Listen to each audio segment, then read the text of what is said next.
Turudi kuviangalia vikosi vya timu zote mbili, tukianza na Mnyama Simba Sport Club. Ukiangalia kikosi chao cha awali kilichocheza dhidi ya Kariakoo Derby, dhidi ya Young Africans, wakati Simba anashinda katika mchezo wa CRDB. Maigizo ni machache sana aliyoingiza mwalimu katika hili dirisha.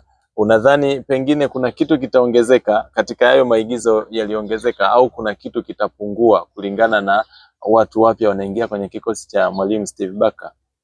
Unaposajili wachezaji wapya kuja kuwaunganisha na wale uliokuwa nao mwanzo, una kazi kubwa mbili kufanya, kwamba kuunganisha kwanza, kumfanya mchezaji mgeni azoe mazingira ana falsafa ya benchi la ufundi katika timu husika, na kazi ya pili ni kuhakikisha kwamba kuna kuwa na muunganiko baina ya mchezaji aliyesajiliwa na wale wapya waliokuwepo.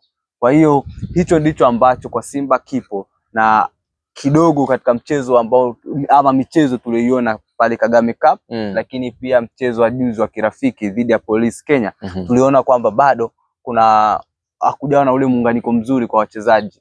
Kwa hiyo kitu ambacho mwalimu anapaswa kufanyia kazi ni hicho. Kwa mantikio sasa, naona mwalimu hata kuja na mabadiliko mengi mapya sana, na mchezaji ambaye wa kigeni atakayepata nafasi katika mchezo ule wa kigeni, kwa maana usajili mpya ambao anaweza akapata nafasi moja kwa moja ama hata akazoea benchi, ni yule ambaye pengine uwezo binafsi ukaenda kumshawishi mwalimu. Unadhani pia Steve Barker ataanza na kikosi kile kile kilichoanza? Kwa sehemu kubwa sio kile kile, kwa sababu kile kile hakiwezekani. Kuna wachezaji kipya washaondoka ambao walikuwepo msimu uliopita. Kwa hiyo wengi watakuwepo. Natarajia kumuona Clatous Chota Chama katika eneo la kiungo, lakini yupo Libase Gay, sitarajii kama atakaa nje, labda itokee sababu zingine za kiufundi za majeraha kule nyuma.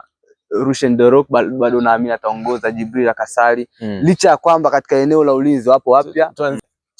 Kuna malalamiko kwamba Chama yule wa msimu ulioisha na huyu kuna utofauti, na swali jingine, Chama ndo Simba, na Chama asipofanya vizuri na maana Simba haiwezi kufanya vizuri. Unajua katika mpira wa miguu ndani ya dimba, mara nyingi tunaangalia zaidi uhai wa timu, hasa kwa haraka katika eneo la kiungo. Usema timu mbovu, mara nyingi timu inaweza ikawa imara katika eneo la backline au eneo la ushambuliaji, lakini katika kiungo ikiwa mbovu, huwa kunakuwa na changamoto kubwa, na timu mara nyingi huwa inakuwa inazidiwa, licha ya kwamba mwisho wa siku lazima kuwe na muunganiko katika maeneo hayo yote matatu. Sasa Clatous Chota Chama ni mchezaji ambaye siwezi nikasema kwamba ubora alikuwa nao msimu uliopita si sawa na huu, kwa sababu msimu wenyewe haujaanza.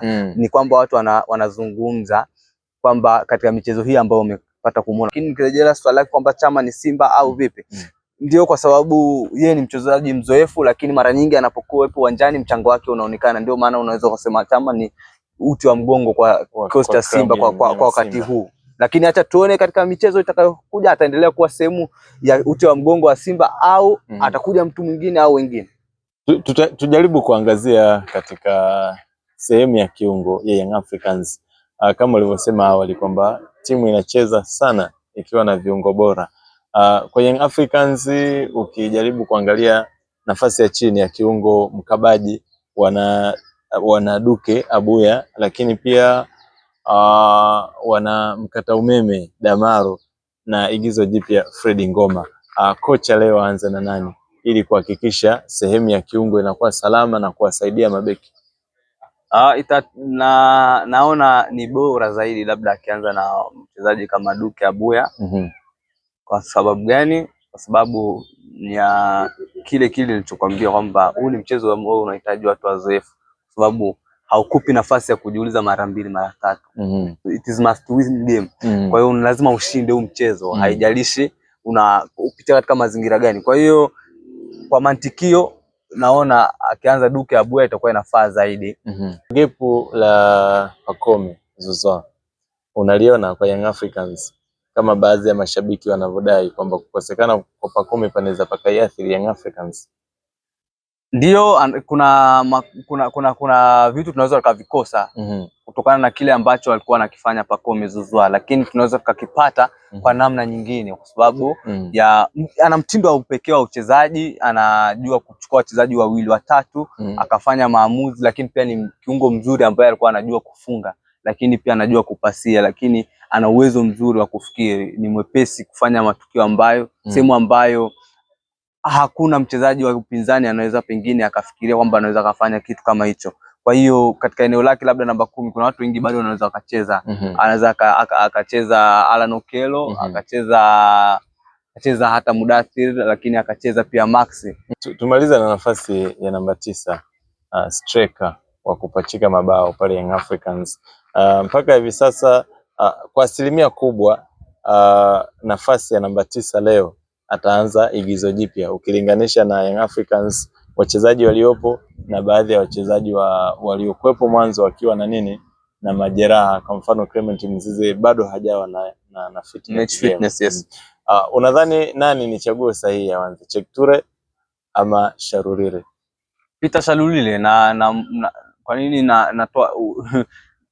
natoa hukumu yangu kwa sababu ya kile ambacho amekufanya katika michezo ambayo nimepata kuwatazama. So wote ni wageni, kwa hiyo hatuwezi tukasema labda msimu uliopita alifanya nini, labda huko alikofanya. Kwa sababu gani? Peter Shalulile katika mchezo uliopita unaona kwamba anaweza asifunge, lakini mchezaji mzuri ambaye anajua kukaa kwenye nafasi, lakini mawasiliano yake baina ya wachezaji wengine ni mazuri. Ni mtu ambaye anajua kuelekeza, lakini anajua kukaa kwenye nafasi, anajua kufunga, lakini uzuri zaidi kama namba 9 anajua kufuatilia mienendo ya mipira, hasa mpira unapokuwa kwa kipa. Mara nyingi yupo karibu zaidi, ndio maana hata uliona katika mchezo uliopita penalty aliyoisababisha ni ukaribu wake katika kufuatilia mienendo ya mpira. Kwa hiyo kutokukata tamaa ni kitu ambacho naona anafanana na Prince Dube, hasa katika kufuatilia mienendo ama kuvizia, kwa lugha rahisi wanasema. Prince Dube alikuwa vizuri zaidi katika kufunga mabao ya hivyo, ya kuvizia kipa anafanya makosa. Hata Peter Shalulile nimemwona. Kwa hiyo anaweza kawa ni chaguo namba 1 kwa upande wa mwalimu, kwa upande wa kwa mchezo wa leo. Hiyo ni tathmini fupi kuelekea mchezo wa hii leo wa Kariakoo Derby. Nani ataondoka na ngao ndo swali pekee ambalo liliosalia. Nafikiri tutakuja kukupa tathmini ya kina baada ya mchezo. Mimi ni Salum Abubakari, nilikuwa na Dennis Livingstone. Hadi wakati mwingine.